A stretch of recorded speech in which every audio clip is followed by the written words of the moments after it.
മനുഷ്യന്റെ ആകത്തുക ഇത്രയേ ഉള്ളൂ.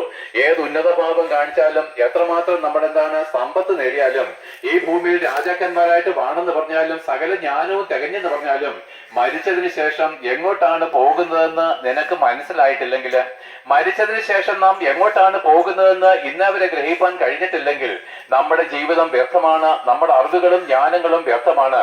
അതേ പ്രിയരെ, യേശുക്രിസ്തുവാണ് ആ ചോദ്യം നമ്മളോട് ചോദിക്കുന്നത്. ഇന്ന് നീ മരിച്ചാൽ നിന്റെ നിത്യത എവിടെയാണ്? അതേ പ്രിയരെ, ഒരു മരണം മനുഷ്യർക്ക് ഉറപ്പുണ്ടെങ്കിൽ നമുക്ക് എല്ലാവരുടെയും ജീവിതത്തിൽ ഉറപ്പുള്ള ഒരേ ഒരു കാര്യം മരണം മാത്രമാണ്. പക്ഷെ അത് എന്ന് സംഭവിക്കും, എങ്ങനെ സംഭവിക്കും നമുക്ക് അറിയത്തില്ല എങ്കിലും അത് ഉറപ്പുള്ള കാര്യമാണ്. ഇന്നലെയും റാന്നിയില് ഞങ്ങളുടെ അടുത്തുള്ള ഒരു പയ്യൻ 22 23 വയസ്സേ ഉള്ളൂ. അവൻ മദ്യപാനിയാണെന്ന് കേൾക്കുന്നത് ഞങ്ങൾക്ക് അറിഞ്ഞുകൂടാ. പക്ഷെ എന്താണ്, ഒരു സ്കൂട്ടർ ആക്സിഡന്റ് നിമിഷ നേരം കൊണ്ട് ജീവിതം നശിച്ചുപോയി, നഷ്ടപ്പെട്ടു പോയി പ്രിയരെ. അപ്പോൾ നമ്മുടെ എല്ലാവരുടെയും ജീവിതം ഏത് സമയവും മരണത്തിന്റെ അടുക്കിലേക്കാണ് പോയിക്കൊണ്ടിരിക്കുന്നത്. മരണമില്ലാത്തവരാരും ഞങ്ങളെ കേൾക്കുന്നവരായിട്ടില്ല. ആകയാൽ പ്രിയരെ, ഞങ്ങൾ ഇന്ന് യേശുക്രിസ്തുവിന്റെ നാമം ഈ ദേശത്ത് ഘോഷിക്കുമ്പോൾ അത് ക്രിസ്തീയ മതവുമായിട്ട് യാതൊരു ബന്ധവുമുള്ള കാര്യമല്ല.